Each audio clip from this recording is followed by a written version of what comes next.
A few days ago, milkicow had the best run of his life in a qualifier. He beat Spirit, Showtime, Rainer, and Laser. And yeah, I'm not kidding.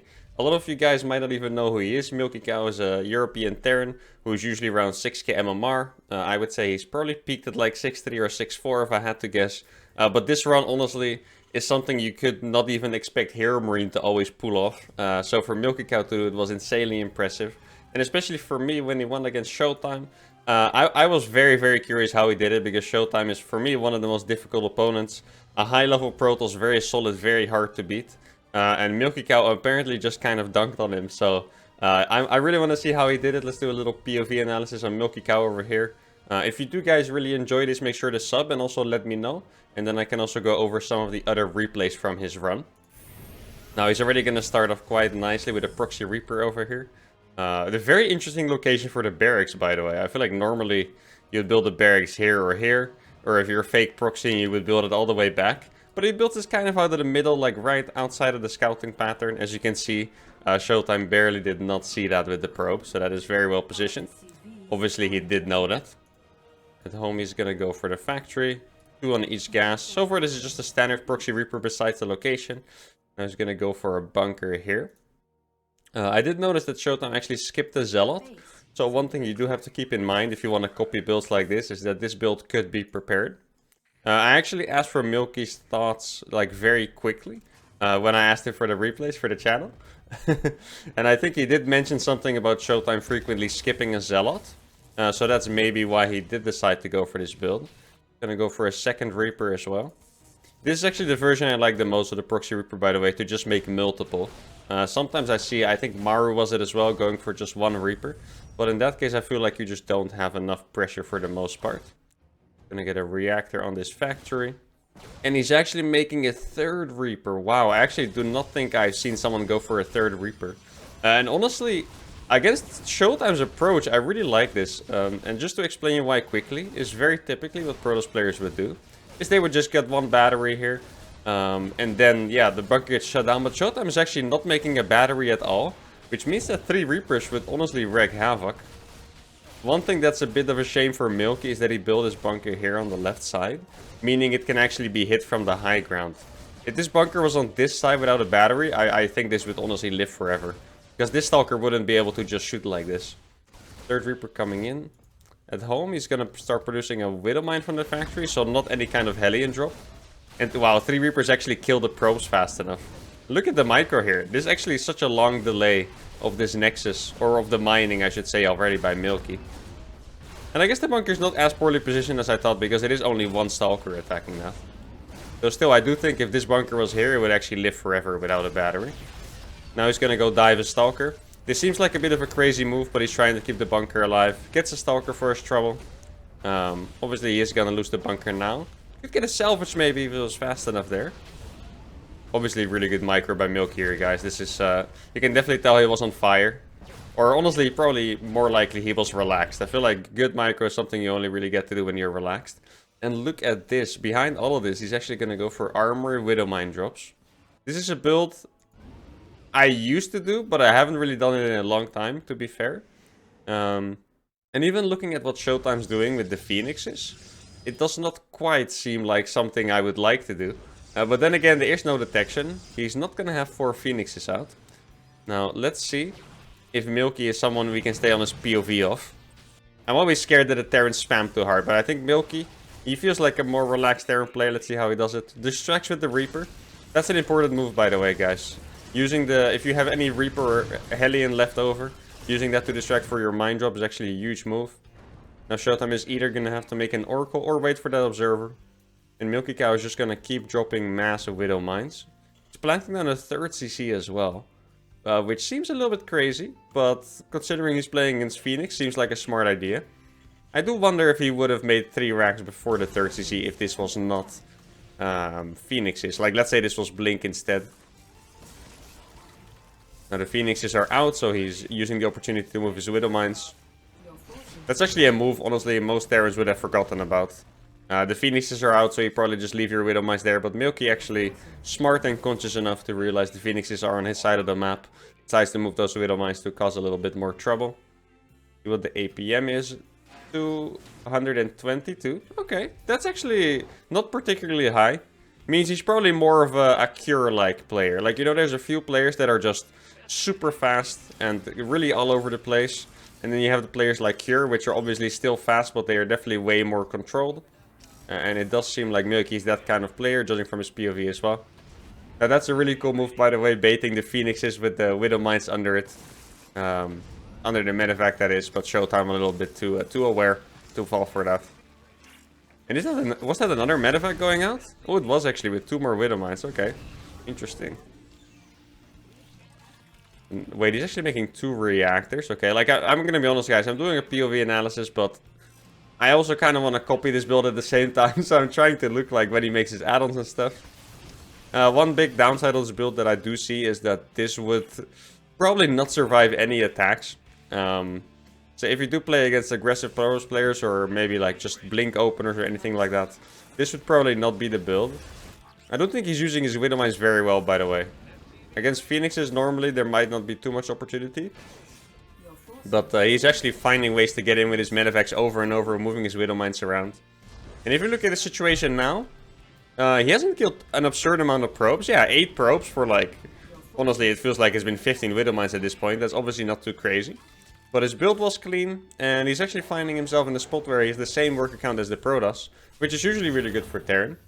Now here it's a little bit misleading, because obviously he does not have any units at home yet. I don't think he even has any tech labs on those barracks yet. Yeah, well, just the first one, of course. Now 2 tech labs are gonna come down. I'm surprised he actually made 2 reactors on those, by the way. I definitely would have imagined he wanted some more Marauders at least. I see another sneaky medevac at the bottom. Moving that Widow Mine into natural at the same time. Underrated move. He's gonna go in here. There's an observer there that he could potentially scan. Now, I really love this move. Let's see how many probes that gets. I hope he gets rewarded for that. Yeah, exactly. Ah, that's such beautiful, man. Just that one small thing. He could have been lazy and just left the Widow Mine at the 4th. Why not, right? Denying the 4th is a good move. But he wasn't lazy. Used it. 6 probes down. Fantastic move. Plus 10 internet points for me, personally. And besides that, it looks like he's going to go for a pretty standard follow-up. He still has a few mines to drop. Wouldn't be surprised if he drops those. Obviously, once you go up against Colossus, Widow Mines are not going to add too much in the army anymore. Yeah, so there he is. He is going to drop the remainder of those. Getting his 4th CC, as well as the Ghost Academy.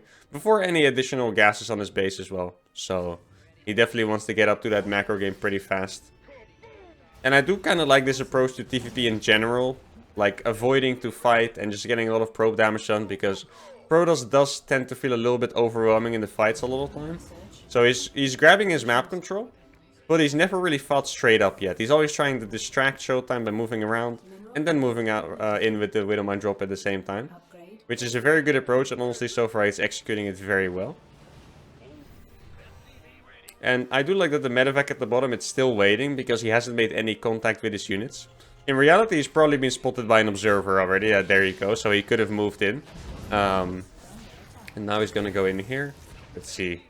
Showtime. Oh, he did actually respond to that. I was looking at that from the minimap. I was like, is he going to see it or not? There we go. More havoc. At the same time, 4 medevac drop going into the main. I think the multitasking, not necessarily the speed, but the timing at which he executes the drops and the harassment and stuff, have definitely been the best of the gameplay so far. Like, it's just perfect. I feel like it's very rare to get that many drops and harassment in. Even when you watch a Maru game, honestly, you probably wouldn't see that many successful drops. See there, he left the 2 mines behind. Kind of discouraging the Phoenixes from chasing, but he chased them anyway. Now, he did forget his +2 attack. It's a small, excuse me, small mistake here. But honestly, if he keeps going with the same approach of avoiding the big fight, it's not gonna matter too much. I mean, if you look at Showtime's upgrades, he's barely on +1 at this point. He's gonna finish in a few seconds. So nothing to worry about here. Might get a Colossus there for his trouble. Not quite gonna get it, seems like. Obviously, there's a battery to fall back to safety. Now he's getting his 2nd starport. Maybe some additional barracks could be... Oh, they already went down. My bad. I'm watching his POV, but he was still too fast. That's my bad, guys. And now he has a nice multi-prong setup here. At this point, it feels like he's not necessarily trying to do any damage. He's more just trying to deny the 4th.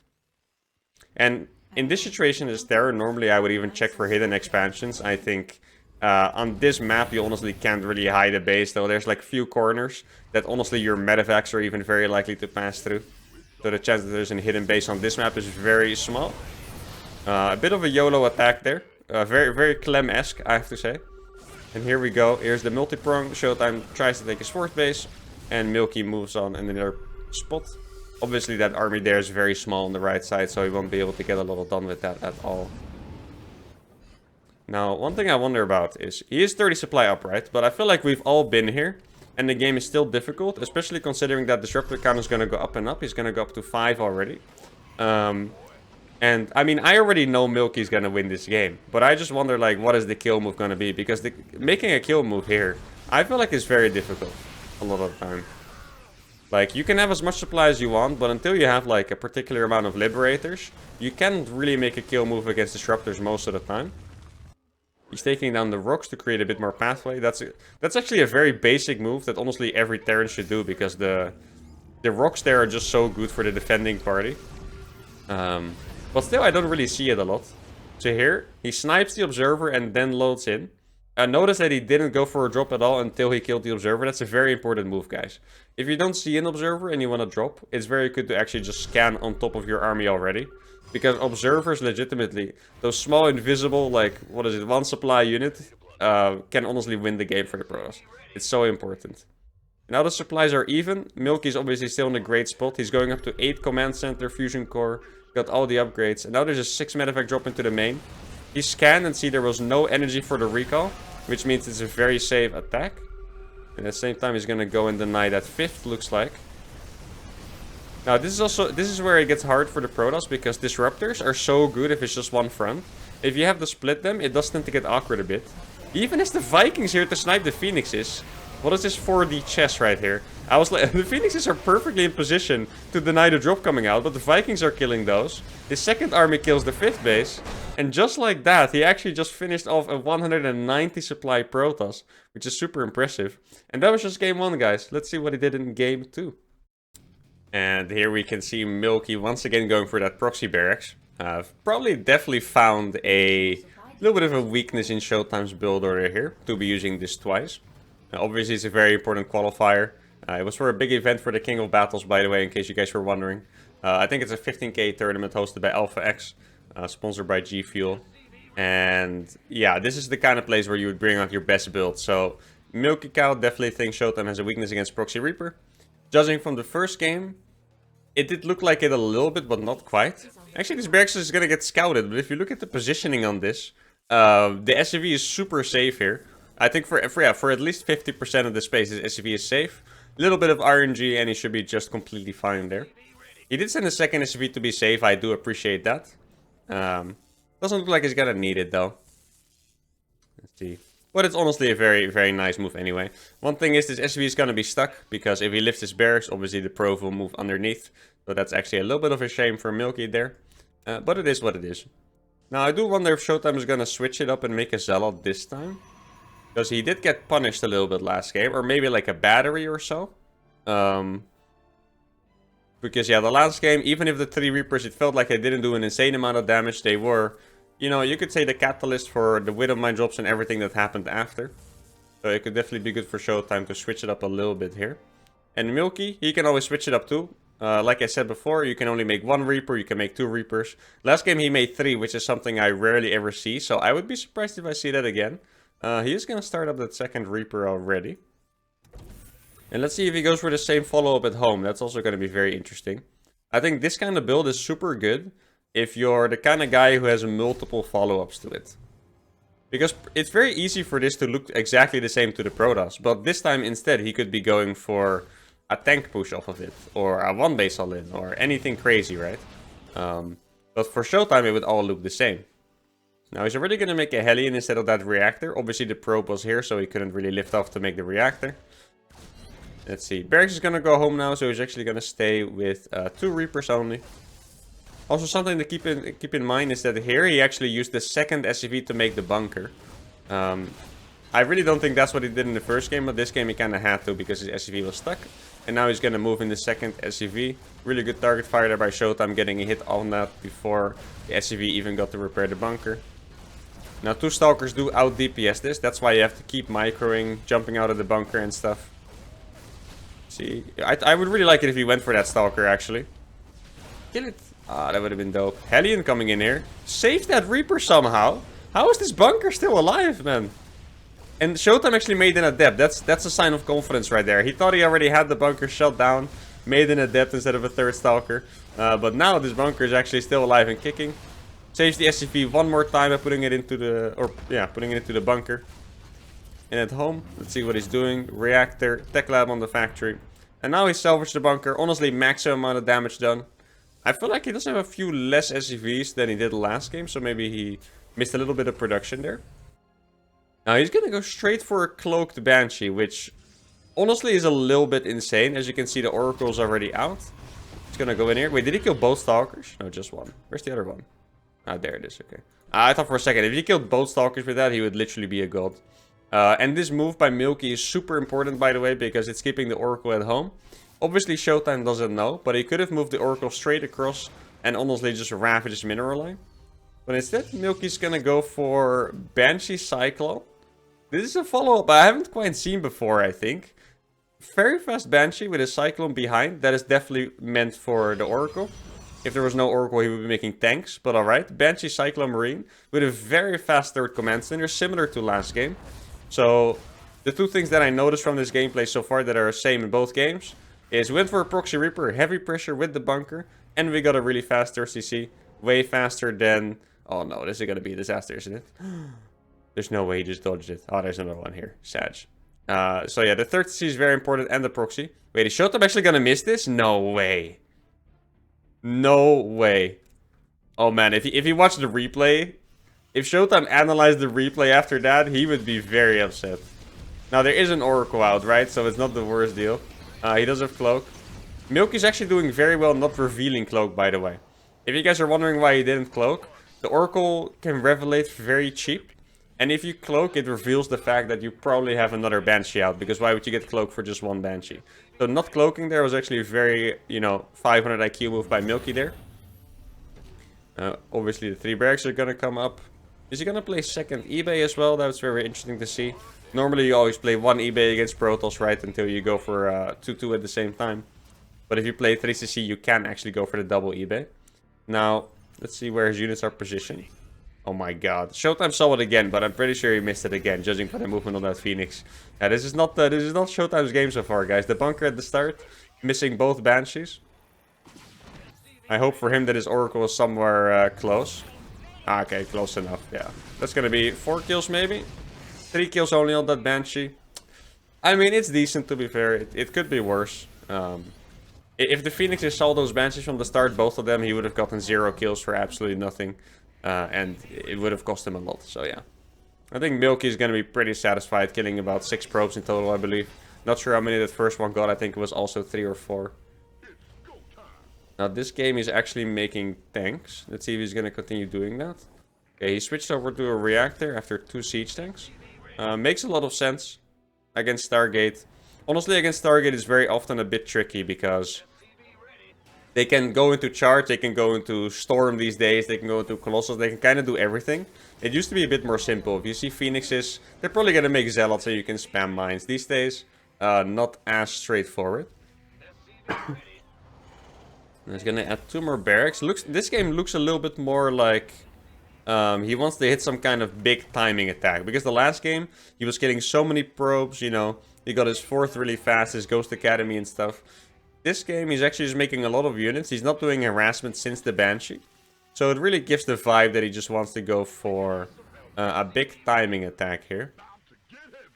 Now, Blackburn is very frequently a bit awkward. Because there's only one way to really attack here, which is here. And you can put a super battery even here. That is still in range of the overcharge. So getting an attack done on this map is honestly pretty difficult. Now he sees the Phoenixes here. I feel like Phoenixes are often very scary because it's just when you feel like the Phoenixes saw you, it gives the vibe that you're about to get crushed. Like, he sees your army movement, he's spending all of his money in warping in, you should probably go back. And that's actually what Milky does. And somehow, Milky has a 5-worker lead, which is kind of insane. I felt like Showtime probably should have had a small lead. Like, how many workers went out this game? 11. Yeah, Showtime should definitely be in a small lead on workers. But like, Protoss is typically 15 workers up. So that really shows the power of Milky's opener. Though he is losing a crap ton of SCVs to this. Which most of the time you cannot really avoid. Obviously, if Milky built a turret in his mineral line instead of right here on the outside, it could have been a lot better. But even then, Phoenixes kind of ignore those for the most part. I was getting a few ghosts out very early. This was a Ghost Academy before +1 armor, by the way, which is pretty crazy, or roughly around the same time. But I do appreciate that. I always say ghosts, you must have them in PvP. If you don't have ghosts, you literally cannot win fights.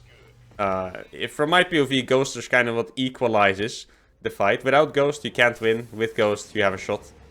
Now he's actually doing a. Okay, this was an EMP. I was gonna say he was doing an SCV ghost pull, but he kind of had to use his EMPs on the Phoenix already, which is very unfortunate. Now Showtime is doing a run by on the 3rd base, but all those SCVs are already gone. And this is actually fascinating. A Widowmine ghost SCV pull. This is honestly something I would do when I'm just vibing, you know, when I'm not really thinking about a strategy too much. I feel like a Ghost Widowmine SCV pool is something I could come up with.